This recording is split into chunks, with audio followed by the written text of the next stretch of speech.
Hey, Hey, can you hear me? yeah. Cool. How you How are you doing? doing? How are you, man? I'm okay. You know, pre-tour, like super excited, new band, but also, is my phone gonna ring? Someone gonna get, whatever, right? Yes. Is some disaster going to happen? Right? No, everything's gonna be cool, man. Everything's gonna be great. After this interview, we should talk about some things. Yeah. I'll stay on after. Okay, great. Um, I just wanted to I just want to hype this show and hype this band because this is pretty incredible, man. I Yeah, mean, the band is pretty great. um, Um, I wanted to ask you about this amazing Steve Swallow quote that you put in the bio. Interaction is overrated. It seems like yeah, a good place to start because that is like counterintuitive for jazz, or whatever, or any kind of improvisation. or anything. Yeah, Well, he was. I mean, it's kind of a long answer. In my good. workshops, I go into this a lot, and in fact, that's one of the things I want to talk to you about. Because beforehand, maybe we could talk about this to the people. But Absolutely. he's talking about, I understood him perfectly, of course, but he's talking about the kind of interaction that passes for musicianship or sensitive musicianship or playing music, where, you're taught from school and from everywhere, everybody teaches you to interact in terms of, and the interaction is so facile and level one that it's just incredibly annoying, right? It gets incredibly annoying because, in other words, like if I do something rhythmic like da da da dum, then of course the soloist goes da da da da, or or if everybody is playing loud, then what are you taught? Oh, well, I'm going to play loud too because I'm a sensitive musician, and that and oh, everybody's quiet. Now I'm going to play quietly too because I'm sensitive. This kind of interaction just drives me completely up the wall, right?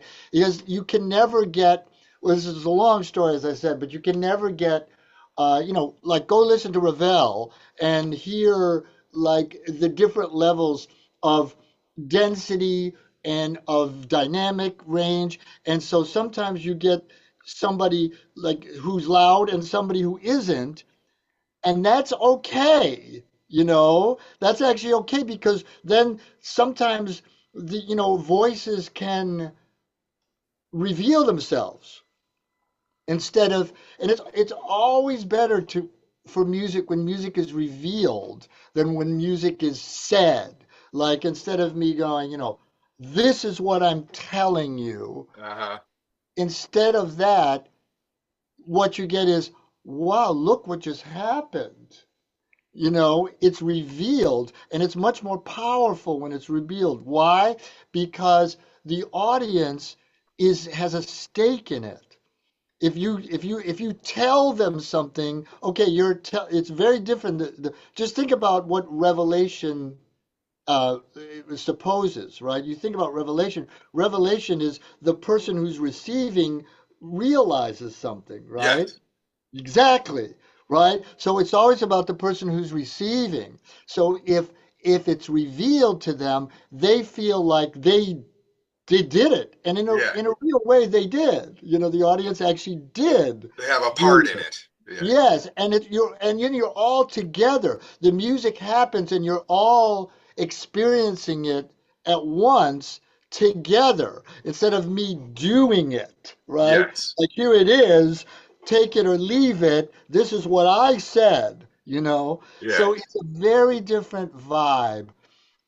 And this is why interaction, when it's kind of rote interaction, like I'm going to do this, and so if I do A, you're going to do B 99% of the time. And as a drummer, this drives, especially as a drummer, this drives me crazy because in the middle of the music, if I'm improvising with people who are not kind of not on that level or don't understand that, if I do X, they're going to do Y. Uh-huh. almost always, right? If I get dense, they're going to get dense. Um if I stop playing, the music is going to completely change. Right. It's going to get quiet, rubato, meaning, it's not Yes. going to have rhythm anymore. So it's like, what does that do? That means immediately I'm in a jail. I can't do that anymore because as soon as I do it, I know that this is going to happen, right? So Yeah. it's taken away from me.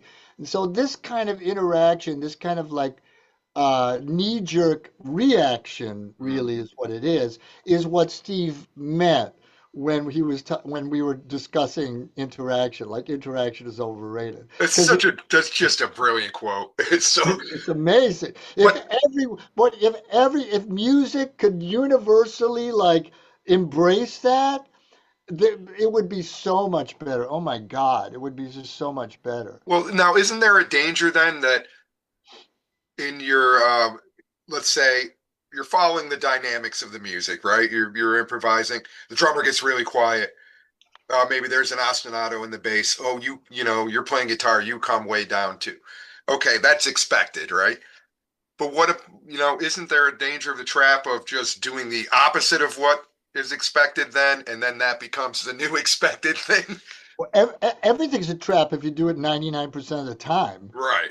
That's the point. The point is that doesn't happen ever. It's like 0.01% of the time that happens. The other thing happens. So, yes, of course, it's like, but what I'm saying is if everyone just understood that that's a jail and a trap Yeah.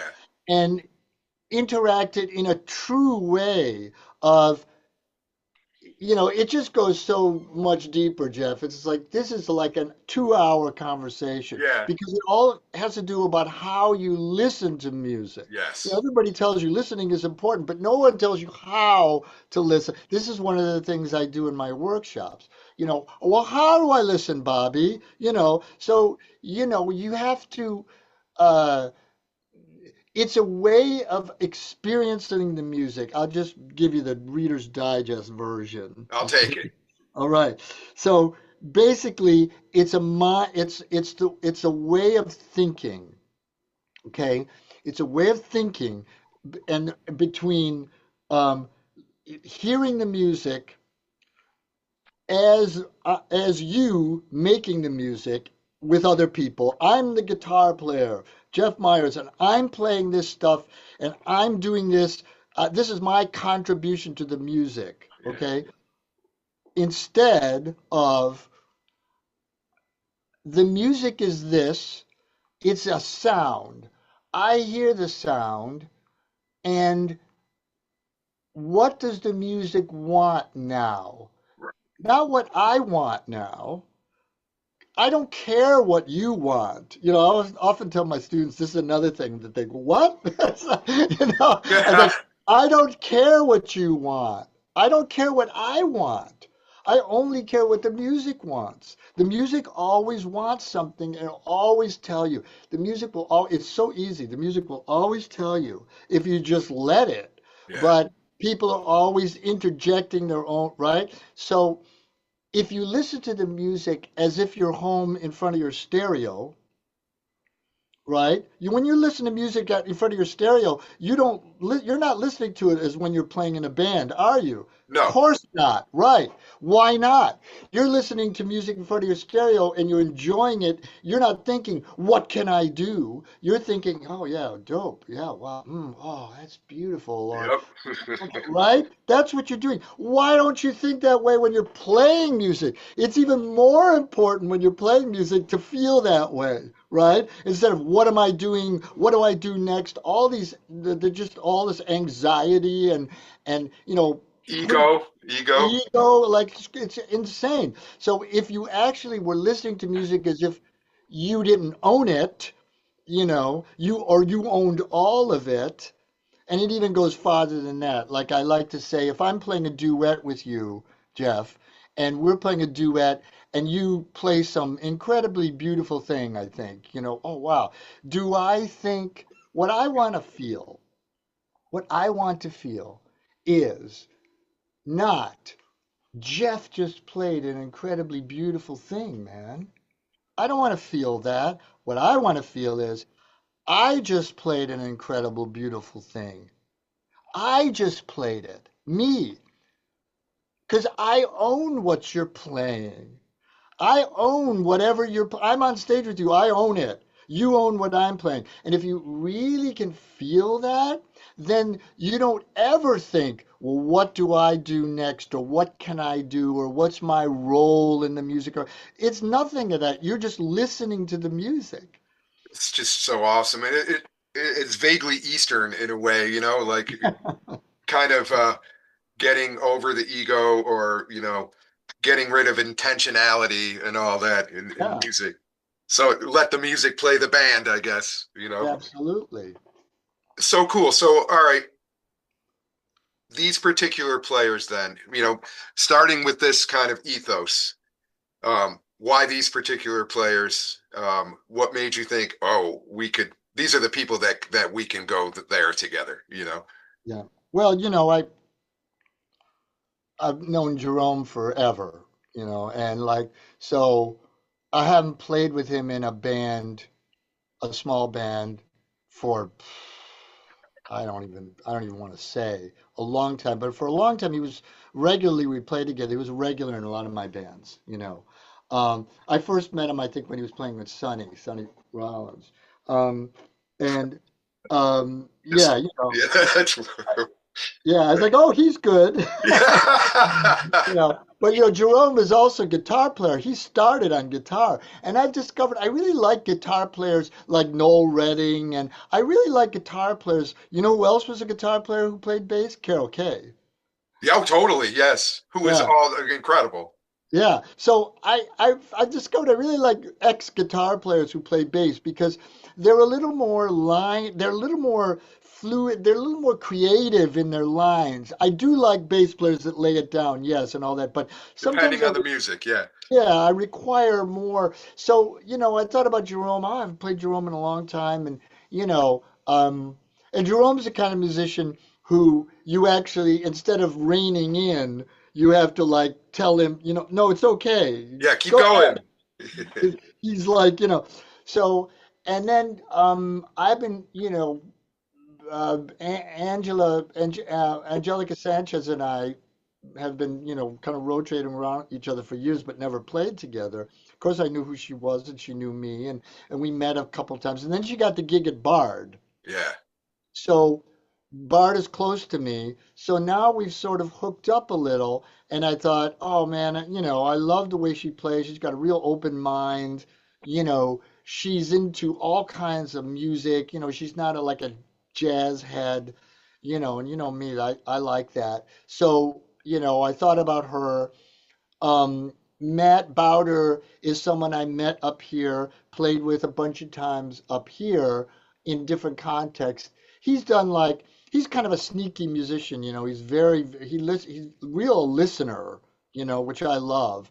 And but he does arrangements for David Byrne and Yeah. I go, I'm hey, how you familiar doing, with Matt? him. Yeah. Yeah, well, what's new? Oh, I just was in the studio. Like he won't say until you ask him. He's very quiet, but I love him. And I wanted someone who played, I hear the colors. I want flute and I want bass clarinet. So, luckily I got him. And last but definitely not least, Wendy Eisenberg, who I've been hearing about forever. And they came here and we had a duet together that was absolutely like that was really one of the best duets with anybody I think I've ever played. It was Amazing. You've done a lot of duet stuff. I've done a lot of duets and it was stunning. Like they are really I mean, you should check out Wendy's music because it's like they do songs. Their songs are crazy good, uh, and but also total. They can play like new classical music, jazz, just like the gamut. So you got to hear Wendy. No, I can't wait. Wendy is the next. Like I think Wendy is the next. Soon she won't want to play in my band. But or they won't. So I got them when before, So that's the band, and it's like a really powerful band, and it's a powerful listening band. And I'm really trying to do something different with this band that I've done. And just speaking personally now, I got all these musicians together. Now what? The music Yeah. better be able to take advantage of these musicians. And I think if I've learned anything, questionable, if I've learned anything in these last 30 years, 40 years, it's that more and more that has to be the focus of my writing, you know, of how am I going to use them to their fullest capacity. Hmm. So and how am I going to get away from all these notions of what it means to hook up and what it means to groove and what it means, it doesn't have to mean what it always means all the time to everybody. And Right. so I've been getting into multiple tempos and different just different ways of decorating time, Ah, I you like know. that. That's a great description. Yeah, Um, so writing for this particular ensemble, like these are pieces that were written for this ensemble. absolutely. That's cool. So what about the sort of ratio to, say through composed material or, here's a space where we don't know what the fuck's going to happen and that's sort of written in or notated somehow or Well, I can tell you, every time I do a lot of looking at the music again. Okay, now let me just, a few days ago, a few weeks, whatever have gone by, let me revisit the tunes again because we had a rehearsal in July, and I can tell you that every single time I do that, the ratio changes. yeah, And what I do, of course, is I subtract. right. I was I don't add anything. Like, do we really need this theme here? Or can I just say, Matt Bowder, play melodically here? That's Um, enough. Yeah. yeah. Do we really need this? Do I need even to spell this chord out? Can I just give them do can I just give them, sometimes one time I just wrote a question mark or a little with a bar with a question mark over it or G hydraulic, which is my friend Mark Colias's favorite word. G hydraulic. What does that mean? I don't know. I don't Is it know that mode. is it G minor? Is G hydraulic? So, do I really need to go, G sharp 11, G minor 7 sharp 11 flat 5? Do I really need to do that? Because when you do that, everybody pulls out. Let me just give you an example. I wanted to do a cover, which I don't know if we'll do in Buffalo or not. Depends if we get a encore or whatever. But so I decided to do Carla Bley's Vashkar. Amazing. Speaking of Steve Swallow. Yeah, exactly. And so I looked it up. Of course, it's in the real book, and so I wanted to do it for this band, so I had to copy the real book. I had to re-enter it in my program so I could get a B flat part and everything else. And while I was doing it, I realized, this is probably wrong. I think this is wrong. I was listening to Vashkar, I think this isn't quite right. And then I realized, why don't I just call Steve and ask him what Carla, if he's got, right? Because they played it for years, I'm sure. So I emailed Steve and I said, look, I'm thinking of doing Vashkar. What is the real book right? And he said, no, he said, at first I probably had a hand in the real book. I don't even remember, but I probably did. But anyway, it's not. And I realized there were two notes definitely that weren't right. But what's really heavy is the real book had all the chord changes, C diminished, C sharp diminished, like all these like chord changes, right? And so he said, I'm going to send you Carla's original score, Oh, wow. not her hand, but the one that was published and the way she did it. And he sent it to me. And the first thing I noticed was there were no chords at all. You're kidding me. No. And I was like, this is so great because I hate writing chords, Jeff. My contention has always been you give someone the chord and that's what you get. You get a chord progression that the person learned in school. What does it have to do with your tune? Nothing, probably. As soon as someone says sees B flat 7, they're going to pull out all their stuff. But if Yep. you give them the music, then they have to use their ear, right? Then they have to go, okay, well, what is this? And maybe what they're going to play, their harmonic sense is going to be, and this is always true in my music, beyond what Yeah. I've written down, right? And it's personal to them. So much better. So I was so heartened. I said, "Are you kidding? Like she didn't write chords?" And he said, "No, early on in the 60s when she wrote it, she never would write chords. Later on, maybe she would, but usually she didn't write any chords." So that was the first thing I noticed. The second thing I noticed was she laid it out bar wise, 2 bars, 3 bars. She laid it out the way the phrases go, not square, Ah, not 4 bars, 4 bars, 4 bars, whatever. She laid it out. Sometimes it's 2 bars, 3 bars. She laid it out the way it should be felt. wow. And this is something I do in my music all the time. It's very important to give a visual representation. I mean, I could teach a course on this too. I should teach just like the visual representation as much as possible, because music on the page is awful. That's not music. It's paper. But Yeah. if most you can do to make it look and feel, so then the player knows. So here's 2 bars, but that's the end of the line. Why is this second line of music 3 bars?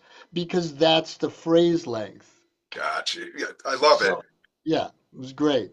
So So, this reminds me of your Music 360 improvisation workshop, which you did in Buffalo in 2024. Right? Yeah, 2024. Which was incredible. And I noted that when everyone came up with their scores at the end, none of them were in standard music notation. They were ornamented or there were drawings representing. mhm. Can you talk about how you've applied these kind of principles to when you do the improv workshop or just, your Yeah, teaching in yeah. general? Well, I just find that if you're going to do, I mean, first of all, it's kind of an oxymoron, scores for improvisation, right? Right.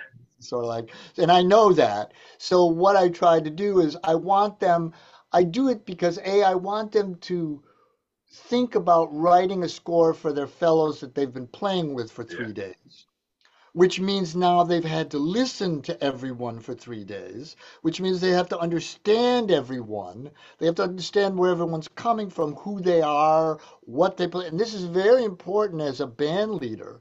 So, number one, if you're going to write something for people, if I'm going to task you with writing something for this 11-piece ensemble, you better know every single person, who they are, because that's the only way you can write for them. It's not about you. It's not about I'm writing this. It's about I'm writing this for Jeff because I know, right? This is okay. So that's the first thing I like to get them used to doing. And then that makes me check them like, you have better been listening for 3 days, Yeah. right? Now you're going to write a score for these people. So, and number two, I want them to get used to figure out how to get their ideas across to people. This Yeah. is another skill that's, it's an acquired skill. Sure, I can write a score, but how do I communicate to you what is in the score, what I want? So all the time, there's like I say, well, what is this? What is this? What is this mark in your score? Well, never mind that. It doesn't mean anything. I said, if it doesn't mean anything, get it out of the score. Every single thing in the score has to be something you want. If it's not, it's gone, right? It's like get it out. So that teaches you economy, right? How can you say something well in the least amount of words, which I'm probably not practicing at the moment. No, But you're doing fine, buddy. but that's the thing. So the scores are important for those reasons. Yeah. And then also it gives everybody loves it, of course. It's fun because they get to write something and they get to lead the band. Which is a thrill. It was a thrill to watch all that develop when you did It's it here. beautiful, right? You see them and Really they, cool. yeah. And so we need to do it again, people. We will. All right, everyone. Last question about this, Bobby.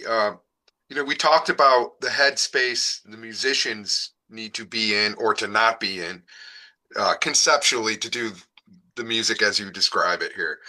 What about for an audience?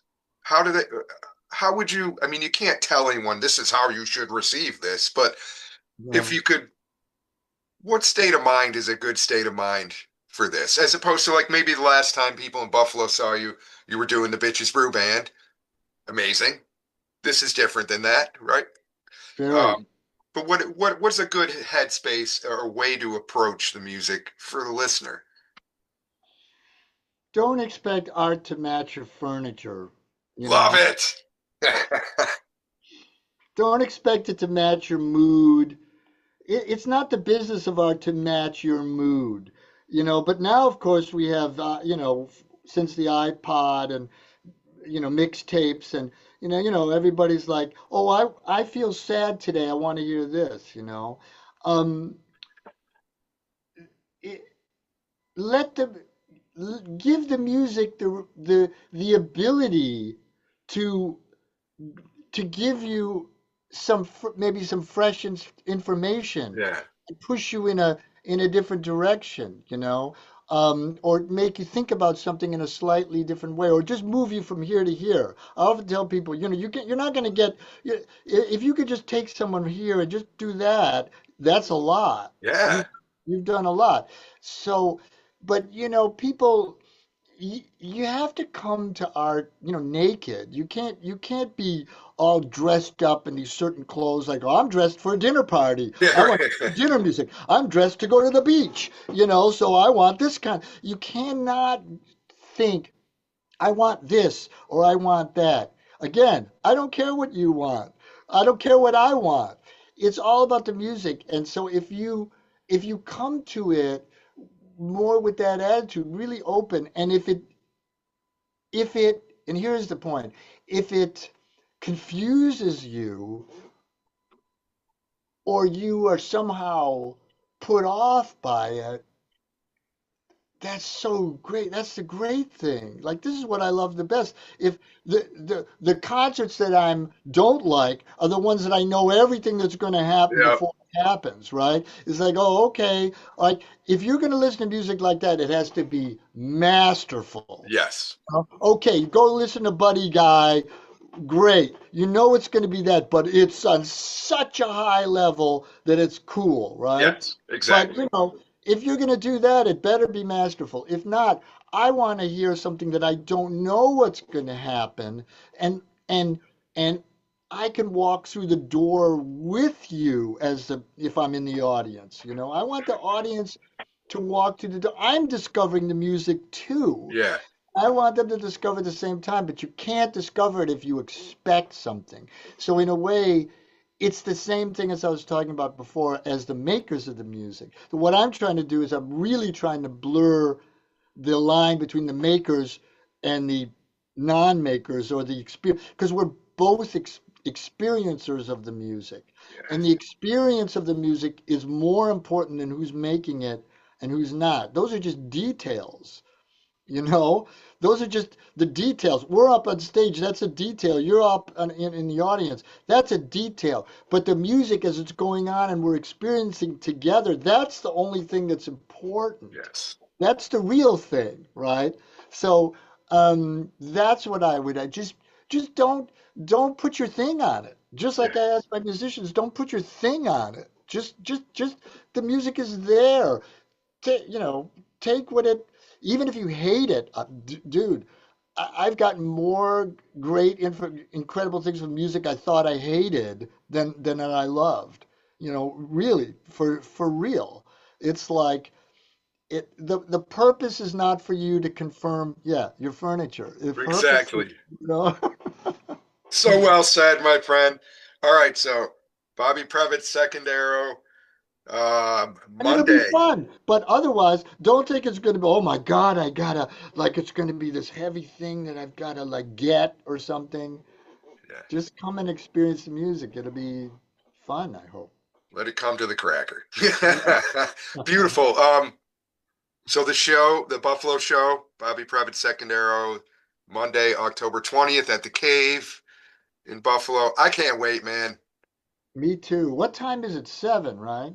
Yeah, although we're gonna do our we'll do a Q&A, a little chat first, Yeah. and Yeah. begin that at 5:30 or so, and the ticket covers all of it for everyone who's coming. But Bobby, thank you, man. Stay on, and we'll talk more. Okay. Thanks, But Jeff. thank you, brother, always. Amen.